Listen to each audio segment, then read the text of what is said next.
good and bad to the Pacific Northwest. The plants need it. We need it. It's a nice change. Oh, hell. Massive hailstones caused significant damage across central Texas. It sounded like somebody was hitting our house with a baseball bat. Water worries. Too much salt in the Mississippi River could cause big problems for New Orleans drinking water. A saltwater wedge from the Gulf of Mexico will push upriver. Pumpkin shortage. How weather extremes can make it harder to find that Halloween gourd. This is probably the driest year we've had in about the past 20 years. And what are flamingos doing on Wisconsin beaches? You can blame the weather. It's a once-in-a-lifetime occurrence, and it happened because of this unusual coincidence. From our nation's capital, this is the National Weather Desk. Good morning and welcome to the National Weather Desk. I'm Angela Brown. The first atmospheric river of the season is bringing lots of rain to the Pacific Northwest. It's the first significant rainfall for Seattle since May. As Jackie Ken explains, the rain is welcome, but it comes with the warning. I really love the rain. There's nothing better than a gray, rainy day. Slick roads and wet pavement. A welcome relief for many Seattleites and visitors after a long, hot summer. The plants need it. We need it. It's a nice change. No major issues were reported on city roads, with the exception of a downed tree in Bellevue. But a warning on the highways. State Patrol says troopers in King County have responded to nearly 80 crashes in just over a day. Looking ahead to a wet week, some are hopeful that the rain could extinguish Western Washington's wildfire season. Still, people should be mindful of recent burn scars that are susceptible to debris flows. Lots of fires, so I think about the firefighters. As raindrops pound the pavement, some say this is the Seattle they've been waiting for. Oh, you look around at all of the beautiful trees and all the flowers, and we wouldn't have that if we didn't have the rain. The atmospheric river is also bringing rain to Northern California. That's good news for firefighters battling wildfires. But as Sophie Lincoln explains, it could also trigger mudslides. As firefighting crews continue to make progress on the Smith River complex, a new storm system is expected to help with these efforts. When the weather gets cool, it reduces fire activity, and we always appreciate that. When the wet weather comes down, we appreciate it even more because it even reduces the fire even more. But while current conditions are beneficial to the overall effort, they also pose a threat of their own. Now you're getting a problem with rock slides and debris flows and safety for the firefighters that are out there on the scene. Meanwhile, U.S. Highway 199, which runs directly through the fire's burn scar, may also see some impacts from the storm, as it opens up the potential for mudslides and other debris in the roadway. But we do have monitors 24/7 keeping an eye on those slopes. So as the storm changes and the conditions change, they continue to watch that closely and make sure that, we have the highway open when it is safe to be open. And people around Austin, Texas are still cleaning up this morning after a severe hailstorm rocked the region Sunday night. Baseball-sized hail broke car windows, damaged homes, and even battered solar panels. Betty Cross says it was a storm residents here won't soon forget. The rain was welcome. The hail, not at all. This is video taken just as the hail started to fall in Austin's Mueller neighborhood. It was terrifying. It was the hail was so loud, and it sounded like somebody was hitting our house with a baseball bat. The baseball-size hail took out the back windshield of this car and damaged many others.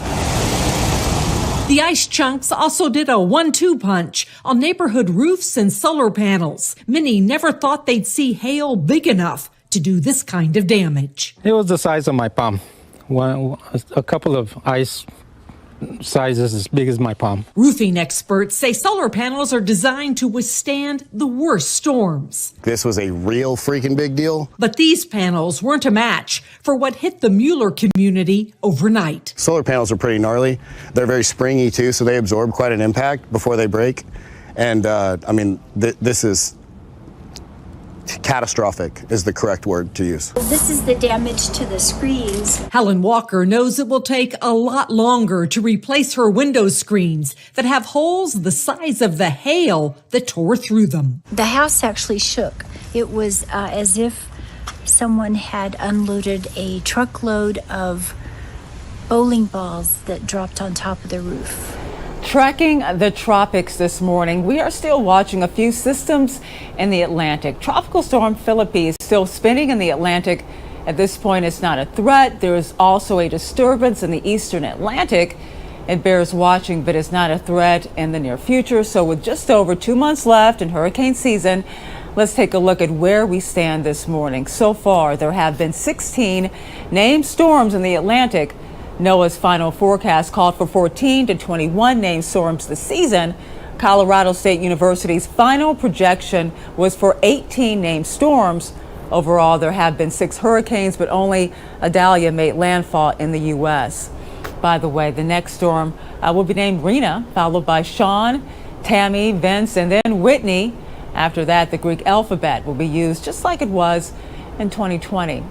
With fall officially here, many of you are eagerly awaiting the colors of fall foliage. Here are the current regional reports according to the Fall Foliage Report website. Let's start in the Northeast, where low colors are now showing in northern New England, New York, and Pennsylvania.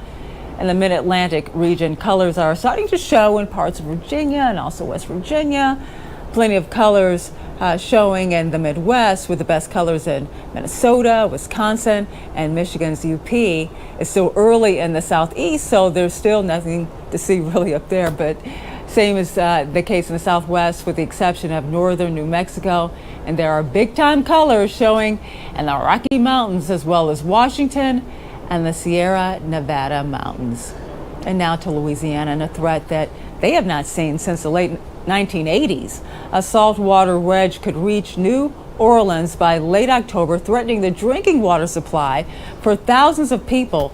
Laura Geary explains it's all caused by extreme drought. The mighty Mississippi, weakened by months of blistering heat and low rainfall, now vulnerable to a new threat, saltwater intrusion. We don't believe that there's sufficient precipitation in the near term anywhere along the Mississippi River to materially change the conditions for the better. With no significant rain relief in sight, experts say a saltwater wedge from the Gulf of Mexico will push upriver and could mix with drinking water systems in places like New Orleans. To mitigate the risk, Louisiana officials and the Army Corps of Engineers will start delivering millions of gallons of fresh water to at-risk treatment facilities from plants located above the saltwater wedge. That water then can be combined with water at the treatment facilities to create a mixture that is safe for treatment. Engineers also plan to add 25 feet to an existing underwater levee, or sill, designed to slow the saltwater wedge's progression north temporarily. Without significant rain in the immediate future, the augmented saltwater sill will too be overtopped. Louisiana's governor declared a state of emergency to tap federal assistance earlier this month and announced plans to send shipments of bottled water to New Orleans. We're going to do everything we can to make sure that we're bringing every resource to bear that is reasonably necessary to help us deal with this challenge. I'm Laura Aguirre reporting. Well, you probably know that unless a deal is reached in Congress, the federal government will shut down this Sunday. The good news is that the National Weather Service would continue to offer life-saving forecasts, watches, and also warnings. Public activities and tours, including NOAA and the National Weather Service, would likely be canceled or at least postponed. It's unclear what would happen at the national parks. In past shutdowns, trash piled up, toilets overflowed, and some visitors vandalized the parks. Northern Lights displays over the next 18 months could be among the most spectacular in decades. The reason? There have been more sunspots than previously predicted. The lights are already on display. These images were taken in Fairbanks, Alaska, and even northern Indiana. Scientists say if more sunspots continue to appear, we'll see better displays through the end of next year. Not only that, but the aurora borealis could be visible more frequently and further south than usual. And coming up on the National Weather Desk, flamingos spotted for the first time in Wisconsin. We'll tell you what brought them there, and you meet someone who wants to elevate the voices of other women in the storm-chasing community when we come back.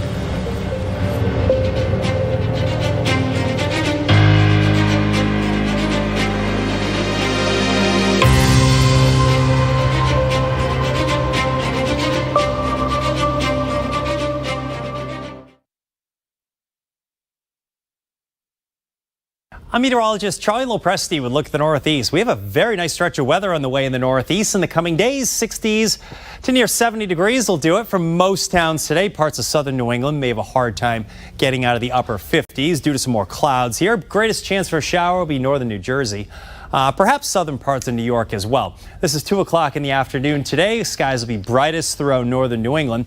Just about everyone in the Northeast sees a mostly sunny sky on Wednesday with highs around 70.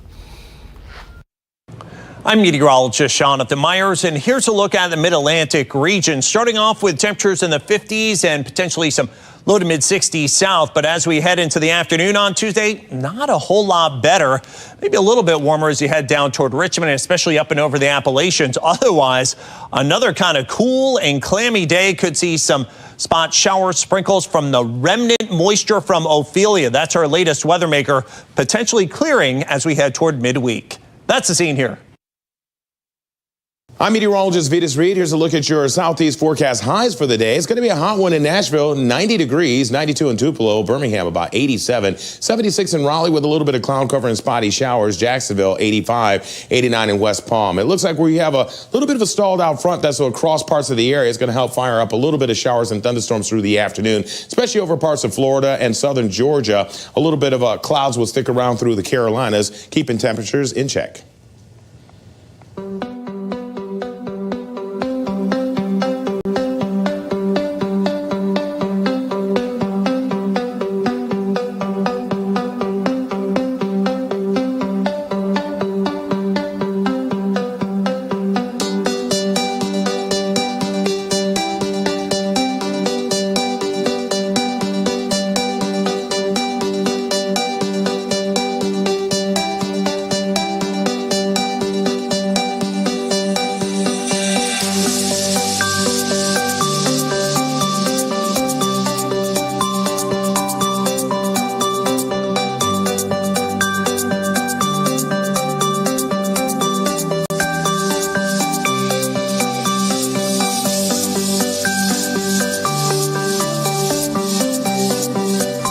Watching the National Weather Desk.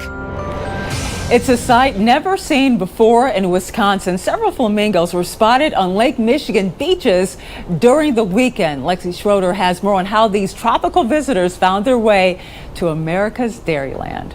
On the final day of summer, 5 flamingos were seen taking a dip on the shores of Lake Michigan in Port Washington. It's a once-in-a-lifetime occurrence, and it happened because of this unusual coincidence. Stanley Temple, professor of wildlife ecology at UW-Madison, says this is the first time a wild American flamingo has been sighted in Wisconsin. He says the main breeding area for flamingos is down near the Gulf of Mexico around the Yucatan Peninsula in western Cuba. It just so happened while the birds were on the move, flying over the Yucatan Strait, that open water between Cuba and the Yucatan, that the hurricane came through. Temple says Hurricane Idalia's strong winds pushed the birds north, eventually making landfall in the U.S. And then, again, with tailwinds, it brought them up into the Ohio Valley region and eventually all the way to Lake Michigan and Wisconsin. There was another apparent sighting of a flamingo right here at Menasha's Dam over the weekend, but that sighting still has yet to be confirmed. Fox 11 reached out to the flamingo spotter for an interview. He denied, but gave permission to use the photo. There's a little bit of controversy over the authenticity of that, and maybe some details still that need to come to light. And even if it was legitimate, it was only present for a very short time and then not seen again. Ryan Brady, conservation biologist with the Wisconsin DNR, says flamingos have been seen in at least 12 states like Ohio, Indiana, and Pennsylvania over the last month. Never before have we seen dozens or hundreds of them that have moved into the eastern United States. Flamingos aren't the first rare bird sighting in Wisconsin this year. In July, a roseate spoonbill was spotted at the Ken Ewers Nature Area in Green Bay. Before this summer, the bird was last seen in the state 178 years ago. Storm chasing has gained popularity in recent years thanks to social media. It's an action-packed and sometimes dangerous lifestyle. a lifestyle dominated by men. But one woman is making it her mission to change that. Meteorologist Emily Gracie sat down with the founder of the organization called Girls Who Chase to find out how she is elevating female voices in the storm chasing community. What I was noticing as I was out chasing with folks is my male chase partner would, get great engagement, pats on the back for his great storm chasing decisions, media sales, et cetera, that were just kind of, from my perspective, falling into his lap. And I was getting crickets. The chaser that I was out with the most and noticing this with the most started chasing at the same time I did. He was side by side with me on the same storms. Our content looked very similar. Then I started to talk with other female storm chasers who, in many cases, reflected similar experiences and realized that there was actually an issue here. I want to ask about Girls Who Chase and kind of how that was born and how you created this and then how it's grown since then. I launched an Instagram page. That's all it started as, called Girls Who Chase, and was almost immediately blown away by the feedback I received, which was overwhelming and positive and lots of excitement. And in a very short period of time, started to receive submissions from all over the world. Is there anything in the storm chasing world that you generally see women doing better or more successful at? I actually think one of the limiting factors for women in storm chasing relative to content production is our sense of our own mortality. And what I mean by that is things that sell, things that go viral in the storm chasing community are close range intercepts of tornadoes, destroying your windshield in hail, damage.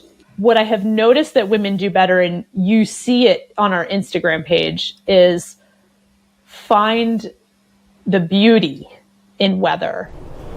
To hear more from Jen about storm chasing, including her experience shooting the Mauna Loa volcano from a helicopter, check out this week's episode of our podcast, Off the Radar. It was just released this morning. Find it anywhere you listen to your podcast. Now that we're heading into fall, the sun is rising later and setting earlier, and less sunlight could have a big impact on your mood. It's a type of depression related to the change in season. Less sunlight can affect your body's internal clock, regulating cycles of alertness and also sleepiness. The good news here is that these symptoms often resolve themselves during the spring and summer months. So what can we do in the meantime? The easy answer: get outside more and keep your blinds in your home open. If that doesn't work, you can add light therapy with special lamps. What's called light boxes or light box lamps. And if you use it for 30 minutes in the morning, while you're drinking coffee, reading the newspaper, eating breakfast, that can simulate actually being exposed to regular sunlight. So I have a question for you. Are we talking about this? Yes, that is exactly it. They come in boxes like that, or they come in sort of like lamps. So I use this in my office and also works very well for Zoom interviews. Oh, well, if you find yourself craving more bread and pasta this time of year, you can blame the season. When your body's natural clock gets thrown off, it can impact sleep, your metabolism, and also your appetite. And you may want more comfort foods. Seasonal affective disorder and clinical depression share some of the same symptoms. Depending on where you live, you may want to start thinking about getting that Halloween pumpkin sooner rather than later. Some places are seeing a pumpkin shortage thanks to the weather. Andrea Snowdy has more on how dry spells and heavy rain are taking a toll. Here at Strite's Orchard, the farmer says the heavy rain causes the most challenges for his pumpkin crop. Farmer John Strite says he prefers the dry climate as opposed to heavy rain to avoid flooding his pumpkin crop. That's because he has a reliable irrigation system that consistently waters his crops. However, many farmers without a reliable irrigation system face the opposite problem. They find the dry season to be more challenging to navigate. For me, this is probably the driest year we've had in about the past 20 years. But it's funny because if you go north of us, like up by Berwick, they said it's one of the wettest years they've ever had. So the dichotomy of Pennsylvania weather, I guess. Strite says that he is lucky enough to have grown enough pumpkins for this season, but that isn't the case for everyone, with farmers up north facing challenges to meet their demand. One farmer might have got a plentiful harvest this year, and they're not worried about it at all. So whereas, a different farmer might be lacking a little bit.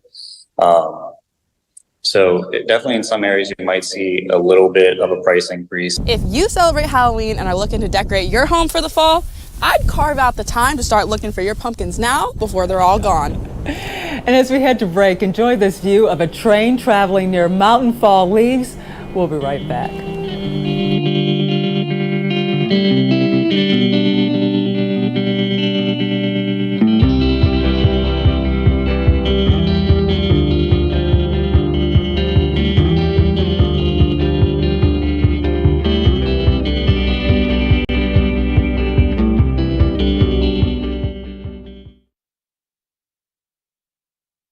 Good Tuesday morning, everyone. I'm meteorologist Andrew Buck-Michael taking a look at your weather story across the Midwest.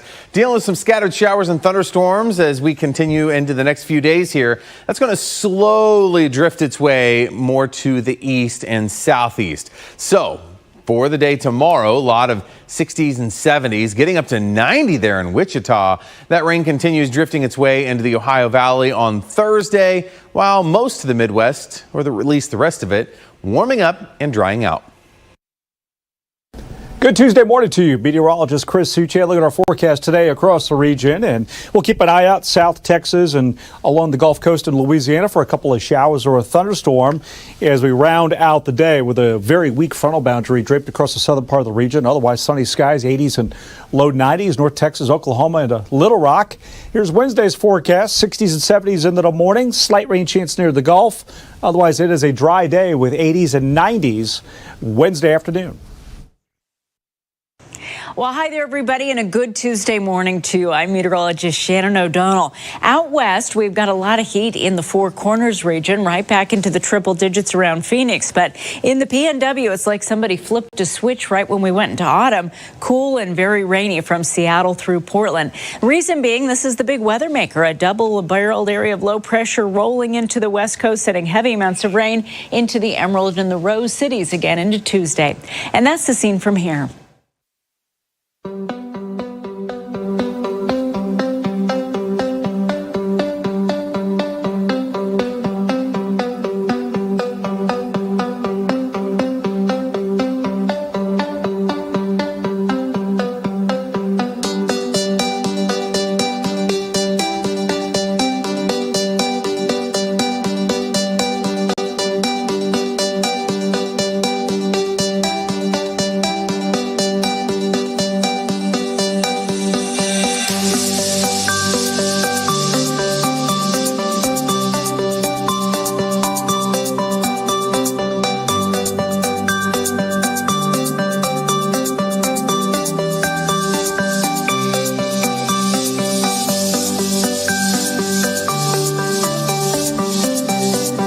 Weather Window, presented by the National Weather Desk.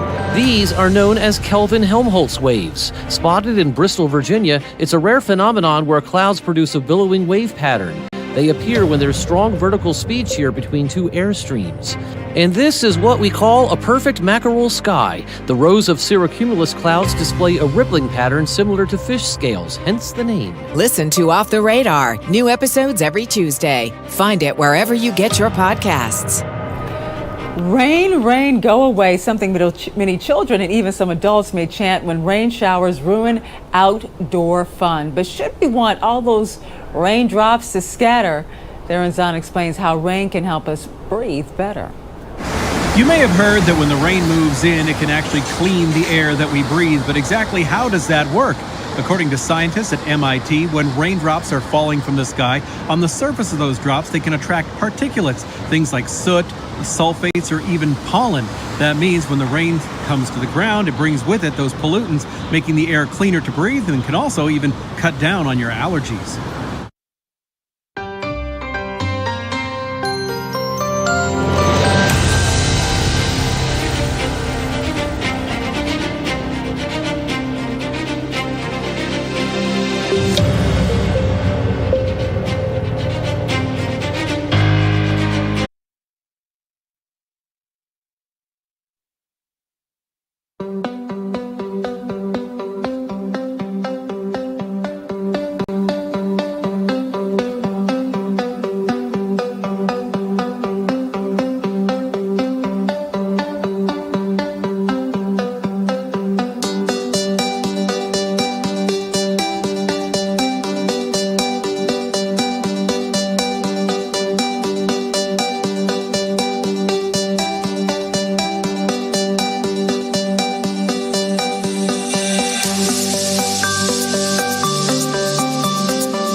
And before we go, a quick note that today is the 1-year anniversary of the National Weather Desk. We thank you for watching over the past year as well as today and hope you will return every weekday at this time. I'm Angela Brown. Make it a great day. We'll see you back here tomorrow.